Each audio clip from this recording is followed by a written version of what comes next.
हाँ जी, तो एक बार फिर सभी का स्वागत करते हैं आपके अपने YouTube चैनल अभिषेक श्रीवास्तव विद्यापीठ पर। तो हमारी चल रही है क्रांति सीरीज। इस क्रांति सीरीज को एक बेहतर सा माहौल देते हैं और फिर इस सेशन का आगाज करते हैं कि कहते हैं कि कई जीत बाकी हैं, कई हार बाकी हैं, कई जीत बाकी हैं, कई हार बाकी हैं, अभी तो जिंदगी का सार बाकी है। यहां से चले हैं, यहां से चले हैं नई मंजिल के लिए, यहां से चले हैं नई मंजिल के लिए। यह तो एक पन्ना है, अभी पूरी किताब बाकी है। जय हिंद दोस्तों, मैं अभिषेक श्रीवास्तव आपको स्वागत करता हूं अभिषेक श्रीवास्तव विद्यापीठ की इस मस्त धमाकेदार वीडियो में। तो हमारी भैया क्रांति सीरीज में हम बात कर रहे हैं पहले चैप्टर की। हम क्लास 12 फिर इसको हम शुरुआत से स्टार्ट कर रहे हैं ऊपर से नीचे तक, मतलब कि शुरुआत से फर्स्ट चैप्टर से लास्ट चैप्टर तक का मेरा ये सीरीज है। तो इस सीरीज में हम बात कर रहे हैं पहले चैप्टर की। आवेश हमने बात कर ली थी, आवेशन की विधियों की बात कर ली थी। उसमें मैंने आपको एक प्रैक्टिकल की देखी शॉर्ट वीडियो भी भेजी होगी, अगर नहीं देखी हो आपने तो अभी देख लीजिएगा। उसमें मैंने घर्षण द्वारा आवेशन पढ़ाया है, चार्जिंग बाय फ्रैक्शन, ठीक है। उसको मैंने 3D में दिखाया है आपको कि कैसे हम देख सकते हैं अपने घर में।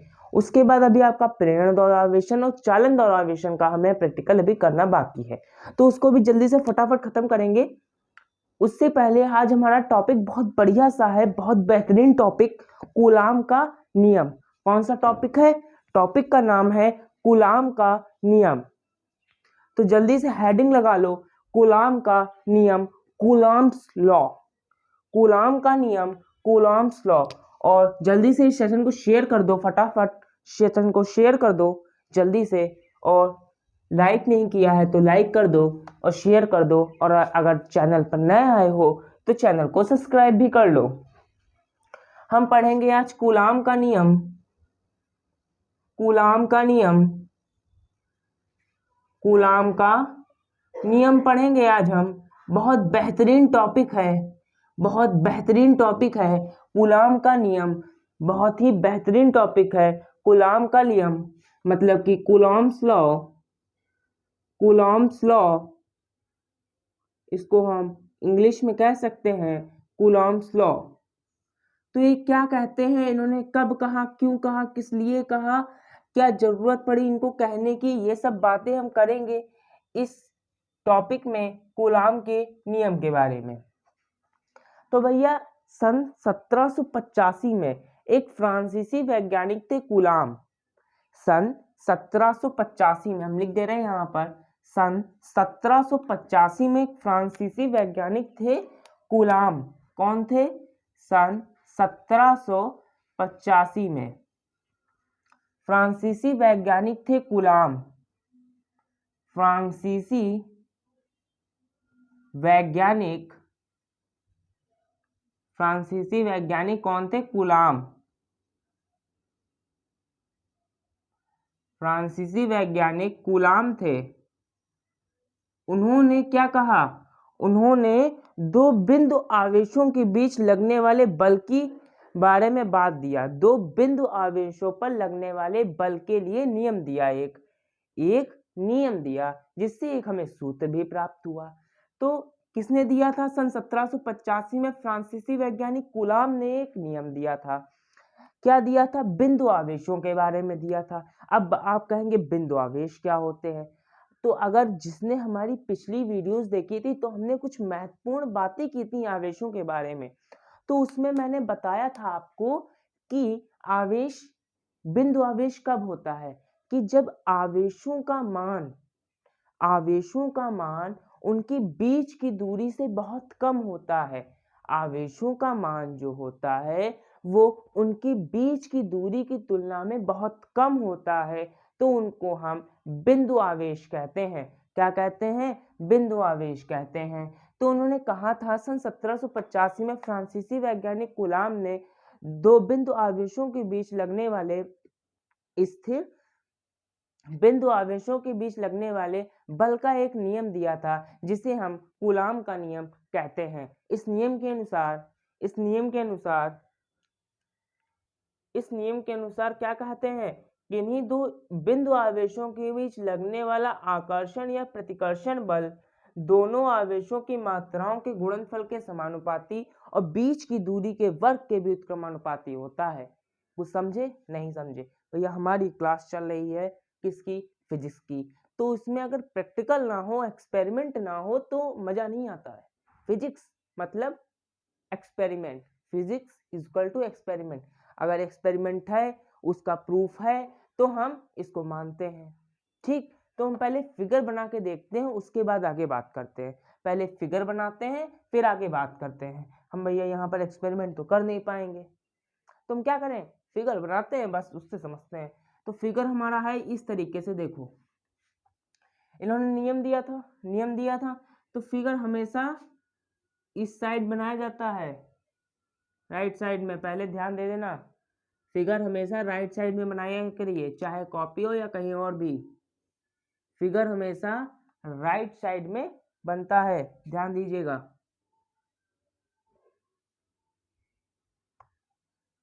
हमने भैया दो आवेश ले लिए, एक Q1 ले लिया और एक Q2 ले लिया। दो आवेश ले लिए, एक Q1 ले लिया और एक Q2 ले लिया। ठीक, एक इधर बल लग रहा है, एक उधर बल लग रहा है, तो इसको हमने F फोर्स कह दिया। और हमने इनके बीच की दूरी R मान ली, इनके बीच की दूरी हमने स्मॉल r मान ली।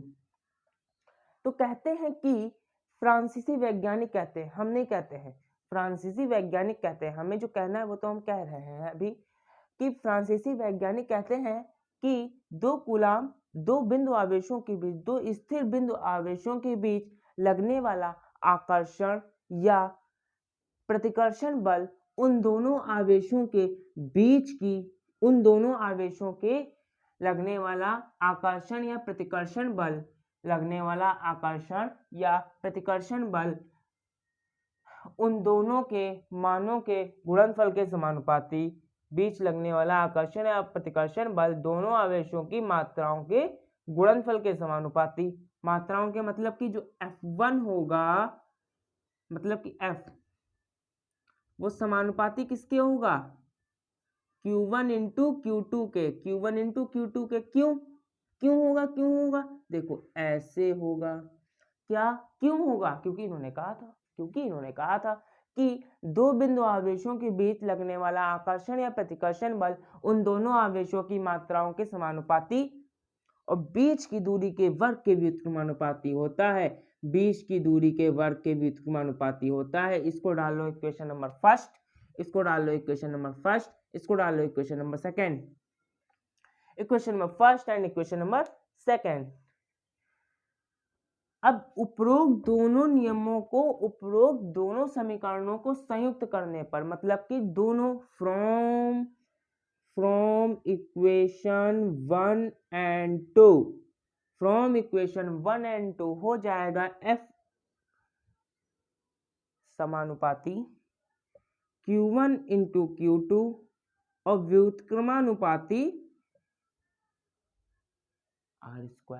इंग्लिश में समझेंगे कि F जो होगा, force directly proportional to Q1 into Q2 and F जो होगा वो डायरेक्टली प्रोपोर्शनल नहीं होगा।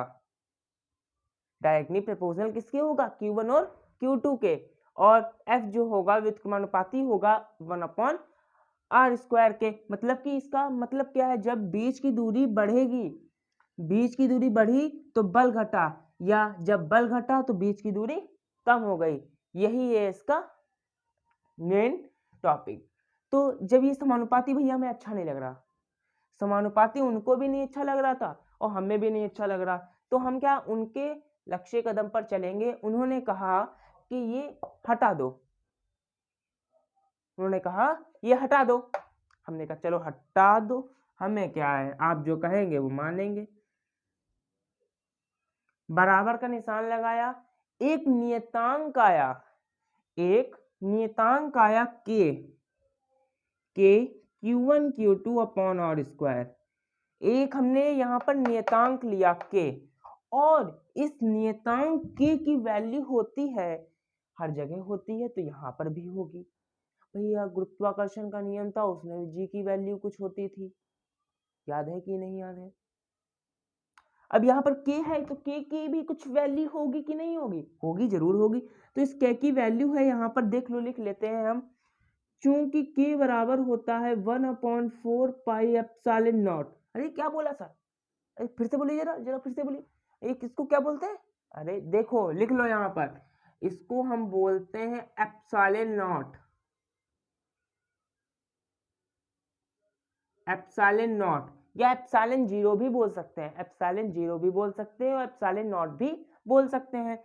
ये यहाँ पर आ गया, ये इसकी वैल्यू है, तो इसको उठा करके यहाँ रख दो, इसको उठा करके हम यहाँ पर रख देंगे, तो वैल्यू हमारा आ जाएगा F बराबर 1/4 pi epsilon naught Q1 into Q2 upon R square. यही भैया है, बस बस यही है जिसके बारे में हम बात कर रहे थे, बस ये वही डाकू है, ये वही है, वही कौन, जिसकी 4 मुल्कों की पुलिस तैयार कर रही थी, याद कर रही थी, जिसको ढूंढ रही थी, वही है ये। कौन? F बराबर 1/4 pi epsilon naught Q1 Q2 upon R square. यही है हमारा कूलाम का नियम। कहता है कूलाम का नियम कि दो स्थिर बिंदु आवेशों के बीच की दूरी के, दो स्थिर बिंदु आवेशों के बीच लगने वाला आकर्षण या प्रतिकर्षण बल उन दोनों के गुणनफल के समानुपाती और बीच की दूरी के वर्ग के व्युत्क्रमानुपाती होता है। ठीक है, तो इसको हमने लिख लिया कि हमारा होता है 1/4 पाई एप्सिलॉन नॉट, ये हमने लिख दिया यहाँ पर। अब बात करते हैं इसकी, इस महोदय की बात करते हैं। ये महोदय हैं क्या? हम इन महोदय की बात करते हैं, ये महोदय हैं क्या?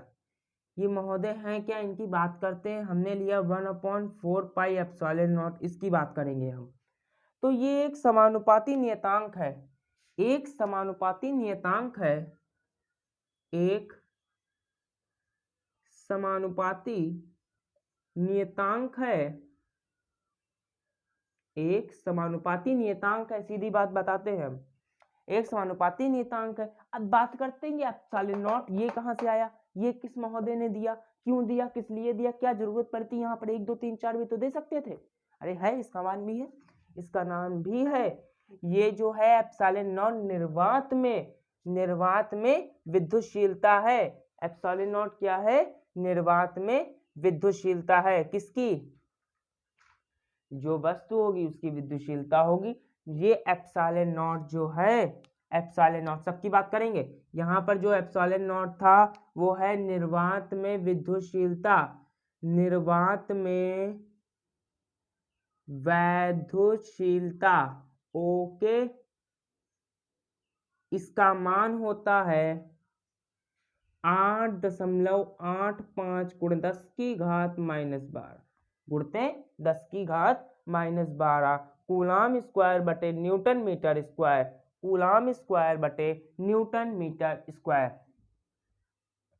कूलाम स्क्वायर बटे न्यूटन मीटर स्क्वायर, ऐसे लिख सकते हैं इसको, कूलाम स्क्वायर बटे न्यूटन मीटर स्क्वायर। ये हो गया ठीक। ये क्या था? Epsilon naught. और यहाँ पर 1/4 पाई एप्सिलॉन नॉट के भी होता है, याद रखिएगा, 1/4 पाई एप्सिलॉन नॉट के हम लगाना भूल गए। देखिए यहाँ पर ये के भी होगा, भाई हम सोचे कुछ गड़बड़ हो रहा था, यही गड़बड़ हो रहा था। 1/4 पाई एप्सिलॉन नॉट के यहाँ पर क्या है? के दोनों आवेशों के बीच के माध्यम का पराविद्युतांक है। के जो है वो दोनों जो बीच के माध्यम है, के जो है माध्यम का परावैद्युतांक है। के क्या है? माध्यम का परावैद्युतांक है, माध्यम का परावैद्युतांक है। अब भैया सर जब इसको सॉल्व करेंगे तो के आ जाएगा आंसर में। अरे नहीं आएगा, देखो के की वैल्यू भी होती है ना, के की वैल्यू भी होती है जिसका मान वायु और निर्वात के लिए 1 होता है। के बराबर 1 कब होगा? निर्वात में, निर्वात या वायु में इसका मान 1 होगा, और के जो होगा के का मान 1 से अधिक होगा, के का मान 1 से अधिक, और के का मान अनंत भी होता है भैया, अनंत भी होता है। लेकिन कब होता है, देखो के का मान 1 होता है निर्वात के लिए या वायु के लिए, के का मान 1 होता है निर्वात या वायु के लिए, और कुचालक पदार्थों के लिए के का मान होता है, कुचालक पदार्थों के लिए के का मान 1 से कम होता है, कुचालक पदार्थों के लिए, और के बराबर अनंत होता है, के बराबर अनंत धातुओं के लिए या सुचालक पदार्थों के लिए, सुचालक। चालक मतलब कि जिसमें विद्युत धारा पदार्थ एक साथ चली जाती है, वो लगातार कहीं रुकती नहीं, विरोध नहीं होता है, वो सुचालक होते हैं। जो विद्युत रोधी होते हैं उनको कुचालक को हम विद्युत रोधी भी कह सकते हैं, वो होते हैं। ठीक, ये होता है हमारा कूलाम का नियम। क्या होता है? कूलाम का नियम। देखो अब आगे बात करते हैं। ये यहाँ पे थोड़ी जगह हमें और बातें करनी थी इसके बारे में, इससे और हमें और बातें करनी थी, तो हमने इसको पकड़, देखो हमने भी कहा के बराबर 1 हो सकता है, तो देखो जब हम के बराबर 1 से निर्वात या वायु हम मान लें, जब हम निर्वात या वायु मान लें अगर हम, तो के बराबर 1 रख देंगे तो एफ बराबर हो जाएगा 1/4 pi epsilon naught Q1 Q2 upon R square. ठीक है, अब देखो एप्सिलॉन नॉट की वैल्यू होती है 1/4 पाई एप्सिलॉन नॉट की भी वैल्यू होती है, चूंकि 1/4 pi epsilon naught is equal to होता है 9 गुणे 10 की घात 9 न्यूटन मीटर स्क्वायर बटे coulomb square, newton metre square बटे कूलाम स्क्वायर, ये इसकी वैल्यू होती है। तो इसको उठा के यहाँ लिख देंगे हम, तो एफ बराबर हो जाएगा यहाँ पर 9 गुणे 10 की घात 9 Q1 Q2 upon R square, 9 गुणे 10 की घात 9 Q1 Q2 upon R square, यही हमारा आ जाएगा। मतलब कि इससे हमें क्या पता चला कि अगर हमें सीधे सीधे 4 पाई एप्सिलॉन नॉट दे रखा है, निर्वात या वायु है, Q1 Q2 दे रखे हैं, R दे रखे हैं, तो हम 1/4 पाई एप्सिलॉन नॉट की वैल्यू भी रख करके आंसर ला सकते हैं। देखो अंतर क्या होता है, देखो एप्सिलॉन नॉट का मात्रक जो होता है वो होता है कूलाम स्क्वायर, कूलाम स्क्वायर बटे न्यूटन मीटर स्क्वायर, और जो 1/4 पाई एप्सिलॉन नॉट का मात्रक होता है वो न्यूटन मीटर स्क्वायर बटे कूलाम स्क्वायर हो जाता है। बिल्कुल उसका अपोजिट, बिल्कुल उसका उल्टा हो सकता है, हो जाता है, हो सकता क्या है, हो जाता है।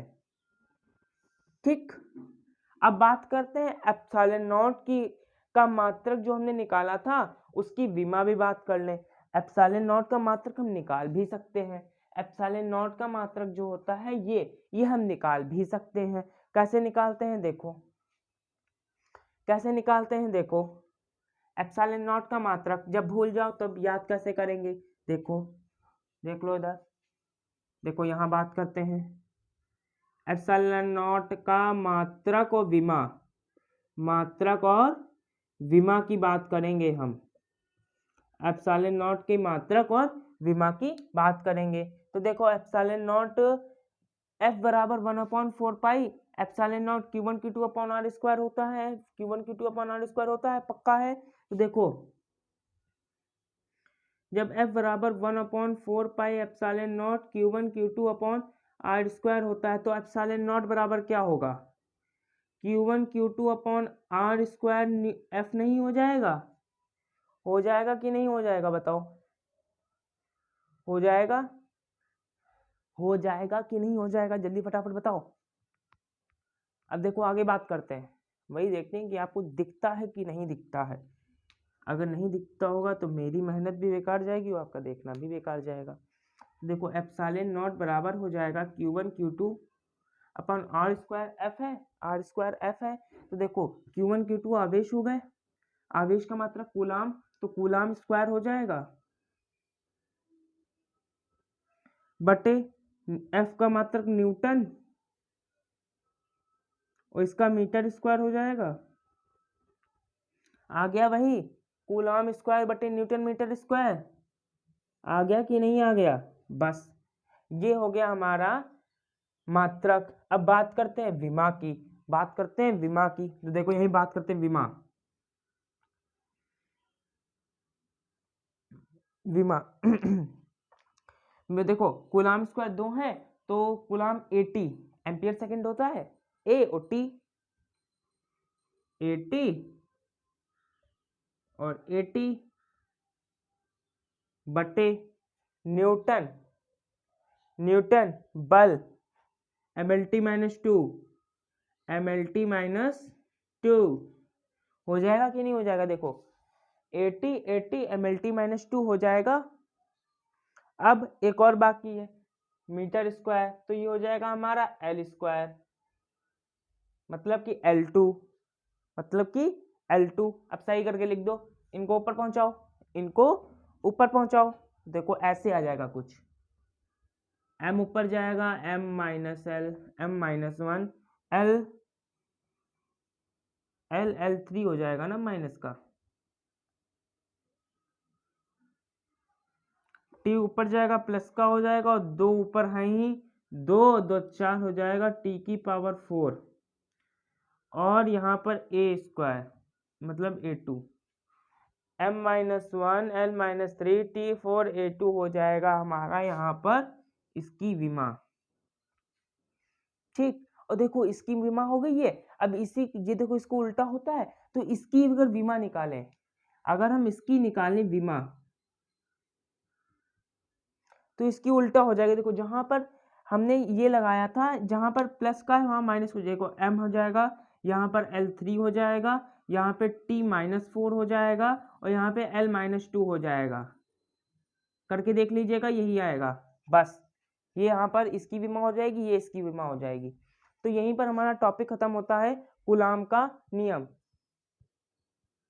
Take a screenshot for that. हाँ जी, अब अगली हेडिंग लगा लो, परावैद्युतांक तथा अपेक्षिक विद्युतशीलता। आज कूलाम का नियम बिल्कुल खत्म कर देंगे, कल से हमारा नया टॉपिक आ जाएगा वैद्युत क्षेत्र। वैद्युत क्षेत्र, इसमें डेरिवेशन भी है थोड़े, वो करके उसको खत्म कर देंगे टॉपिक को। फिर आते हैं न्यूमेरिकल की बात। देखो अगला टॉपिक है हमारा परावैद्युतांक और आपेक्षिक विद्युत क्षेत्र। परावैद्युतांक और आपेक्षिक विद्युत क्षेत्र, तो हेडिंग लगा लो परावैद्युतांक अथवा आपेक्षिक विद्युत क्षेत्र।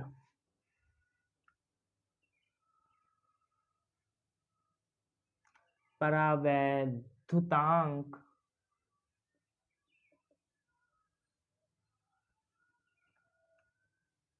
अथवा आपेक्षिक वैद्युतशीलता। आपेक्षिक वैद्युतशीलता के बारे में बात करेंगे, परावैद्युतांक और आपेक्षिक वैद्युतशीलता के बारे में बात करेंगे। डिक्लेट्रिक कांस्टेंट एंड रिलेटिव परमिटिविटी के बारे में बात करेंगे, आपेक्षिक विद्युतशीलता के बारे में। अब देखो दो टॉपिक लेते हैं हम लेते हैं जब, इफ, या जब जो आवेश है वो निर्वात में रखे हों, वायु या निर्वात में स्थित बिंदु आवेशों के बीच लगने वाला बल, वायु या निर्वात में स्थित, निर्वात या वायु में स्थित, निर्वात या वायु में स्थित आवेशों, बिंदु आवेशों, बिंदु आवेशों के बीच लगने वाला बल, लगने वाला बल क्या होगा, देखो देखो देखो देखो देखो देखो देखो, निर्वात एयर है, ऐसे मान लें 1/4πε0 हो जाएगा, Q1 Q2 अपॉन R² हो जाएगा, इक्वेशन ऑफ फर्स्ट हो जाएगी। अब मान लेते हैं, क्या मान लेते हैं, दोनों आवेशों के बीच कोई के परावैद्युतांक का माध्यम है, के परावैद्युतांक का माध्यम है, दोनों जब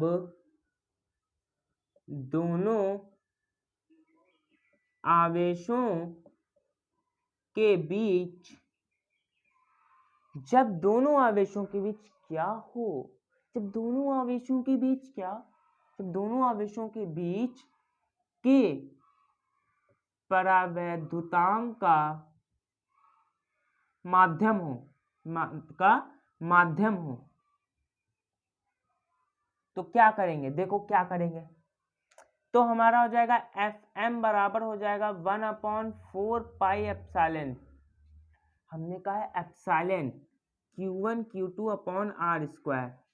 जो एप्सिलॉन है, एप्सिलॉन यहाँ पर एप्सिलॉन की वैल्यू है, एप्सिलॉन इज इक्वल टू है epsilon naught K, epsilon is equal to है एप्सिलॉन नॉट इनटू के परावैद्युतांक है, एप्सिलॉन नॉट यहाँ पर आता है ये, तो हमने जो माध्यम रखा इन दोनों को हमने एक नाम दे दिया एप्सिलॉन। क्या नाम दे दिया, हम केवल इसको एप्सिलॉन बोलेंगे। माध्यम की विद्युतशीलता है, तो अब बात करते हैं, इसको मान लेते हैं इक्वेशन नंबर 2। अब फ्रॉम इक्वेशन 1-2 डालिए तो 1-2 से बात करेंगे, from equation 1 divide by equation number 2, from equation 1 divide by equation number 2, मतलब कि F A upon F M, F M radio नहीं है, एफ एम माध्यम है, F A upon F M बराबर हो जाएगा, एफ ए है हमारा 1/4 pi epsilon naught Q1 Q2 upon R square, और ये है हमारा 1/4 pi epsilon Q1 Q2 upon R square. ये एक दूसरे के लिए कट जाएंगे, मर जाएंगे, जान दे देंगे अपने लिए, एक दूसरे के लिए कट जाएंगे, मर जाएंगे, जान दे देंगे, तो F A upon F M बराबर आ जाएगा, ये कट जाएगा, हमारा आएगा एप्सिलॉन नॉट अपॉन एप्सिलॉन, हमारा आएगा एप्सिलॉन नॉट अपॉन एप्सिलॉन। अरे ये तो गलत हो गया, अरे ये तो गलत हो गया, क्यों, ये तो 1/एप्सिलॉन नॉट 1/एप्सिलॉन आएगा ना, तो इसको सही करके लिखें तो F A upon F M बराबर हो जाएगा एप्सिलॉन अपॉन एप्सिलॉन नॉट।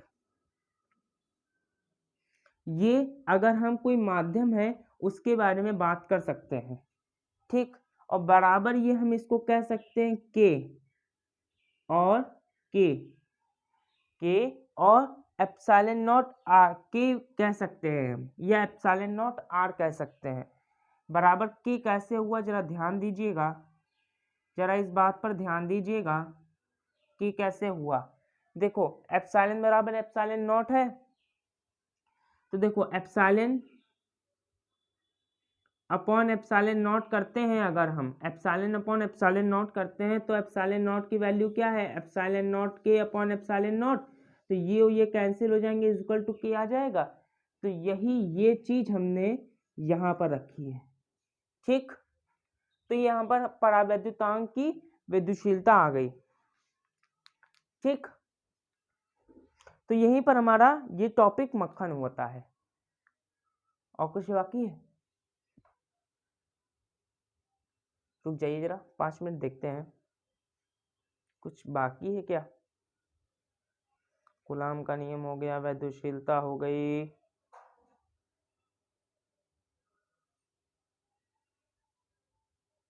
सदिश रूप बाकी है, इसका वेक्टर सेक्शन बाकी है, वेक्टर सेक्शन इसका बाकी। हाँ जी, केवल एक टॉपिक देखे हैं, जल्दी से इसको मक्खन करते हैं, फिर आगे क्लास को क्लोज करते हैं, क्लास को ऑफ करते हैं। केवल एक सेक्शन रह गया इसका, कूलाम के नियम का सदिश रूप, ये मैं भूल रहा था, कूलाम के नियम का सदिश रूप, मतलब कि वेक्टर फॉर्म में कैसे लिख सकते हैं इसको, वो देख सकते हैं हम। कूलाम के नियम का सदिश रूप हम वेक्टर फॉर्म में कूलाम के नियम को किस तरीके से लिख सकते हैं वो देख सकते हैं कूलाम के नियम के सदिश रूप में, ठीक है। देखो क्या करेंगे, हमने क्या किया था, हमने दो आवेश लिए, एक F और एक Q1 लिया और एक Q2 लिया, एक Q1 लिया और एक Q2 लिया। चित्र किधर इधर बनाते हैं, तो देखो चित्र बनाते हैं, ये एक बिंदु है, एक ये बिंदु है, ये इधर ये Q1 हो गया और ये Q2 हो गया, इनके बीच की दूरी क्या थी, इनके बीच की दूरी R थी, ये F था, ये F था, दोनों बल लगा रहे थे। अब अगर हम वेक्टर के बारे में बात करते हैं तो दिशाएं भी होनी चाहिए, क्योंकि जो सदिश होता है वो परिणाम भी जानता है और सदिश जो होता है वो परिणाम और दिशा दोनों होती है। तो इन दोनों की दिशाओं की बात करते हैं, इन दोनों की दिशाओं की बात करते हैं। देखो ये अगर इसकी तरफ बल लगाए, ये अगर इसके तरफ बल लगाए तो क्या होगा, मतलब कि Q2 के द्वारा Q1 पर आरोपित बल, Q2 के द्वारा Q1 पर आरोपित बल F12 लिखेंगे यहाँ पर, उस पर वेक्टर लग जाएगा और ये किधर लगेगा, ये किधर लगेगा, ये इधर लगेगा, इधर। तो ये इधर लग रहा है यहाँ पर, मतलब R12 कैप, एकांक सदिश R12 कैप लगा दिया हमने। अब अगर हम बात करें कि Q1 के द्वारा Q2 पर आरोपित बल, तो यहाँ पर Q21 वेक्टर लिख देंगे और ये इधर से इधर लगेगा, मतलब ये इधर जाएगा, इसको लिख सकते हैं R21 कैप। हो जाएगा, हो जाएगा। तो इसको देखते हैं Q2 के द्वारा Q1 पर, Q2 के द्वारा Q1 पर लगाया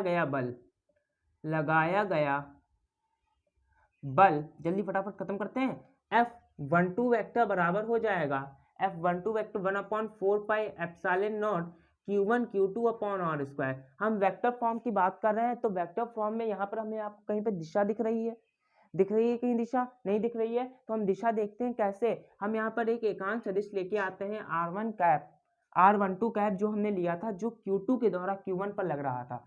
अब हम देखते हैं Q1 के द्वारा Q2 पर लगाया गया बल, इसके बारे में बात करते हैं। F12 नहीं 21 वेक्टर हो जाएगा, F21 वेक्टर बराबर हो जाएगा 1/4 pi epsilon naught Q1 Q2 upon R square. यहाँ पर R21 कैप हो जाएगा कि नहीं हो जाएगा। इसको डाल लो फटाक से इक्वेशन नंबर फर्स्ट, इसको डाल लो फटाक से इक्वेशन नंबर 2, ठीक। और बात करते हैं कि जहां R21 और एकांक सदिश है जिसकी दिशा Q1 से Q2 को है, R21 जो है, जहां R21 जो है एकांक सदिश है जिसकी दिशा Q2 से Q1 की ओर है, ये R21 है 2 से 1 की ओर है। यहाँ पर इसको लिख सकते हैं चूंकि R21 वेक्टर जो होगा, क्योंकि सही से लिखते हैं हम, चूंकि R21 वेक्टर बराबर होगा माइनस का R12 वेक्टर के, सॉरी माफ कीजिएगा, हम ये एकांक सदिश थे, R21 कैप बराबर होगा माइनस का R21 कैप बराबर होगा R12 कैप के, या कह सकते हैं हम कि यहाँ पर अगर R12 की बात करें और R12 कैप बराबर होगा माइनस का R21 कैप के, बराबर होगा कि नहीं होगा। तो देखो हम इसको रखते हैं फ्रॉम इक्वेशन फर्स्ट, इसमें मान रखते हैं। तो F12 वेक्टर बराबर हो जाएगा 1/4 pi epsilon naught Q1 Q2 upon R square.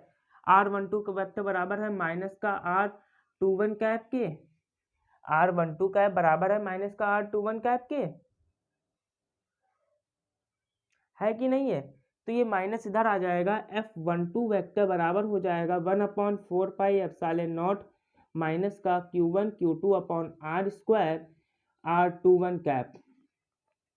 R21 ये हो गया, R21 ये हो गया। इक्वेशन नंबर थर्ड डाल दे इसको, तो from equation 2 and third, second and third, तो हो जाएगा F21 वेक्टर, F12 वेक्टर जो होगा, F12 वेक्टर बराबर होगा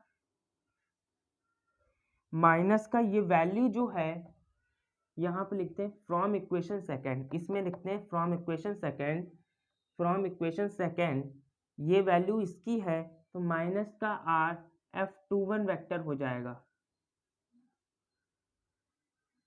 मतलब कि कह सकते हैं कि दो बिंदु आवेशों के बीच लगने वाला बल, दो बिंदु आवेशों के बीच लगने वाला बल परिणाम में बराबर होता है परंतु दिशा में विपरीत होता है।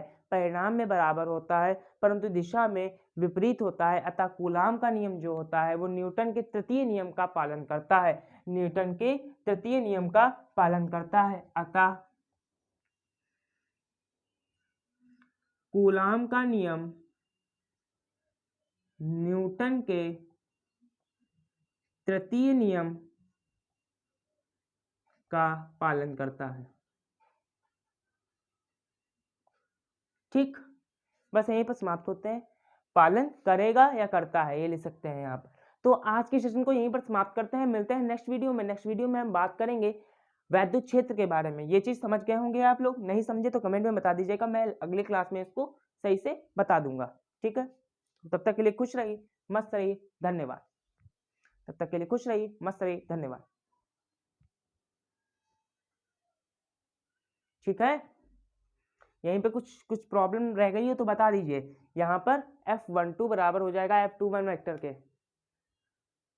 कमेंट में बता दीजिएगा। ये हम आपने फर्स्ट ईयर में पढ़ा होगा, ये आपने फर्स्ट ईयर में पढ़ा होगा। तो यहीं पर समाप्त करते हैं। अगर कोई रह गई हो, गिला शिकवा रह गया हो तो आप कमेंट में बता दीजिएगा, मैं उसको अगली क्लास में सही कर दूंगा। ठीक, वैसे सब कुछ सही है।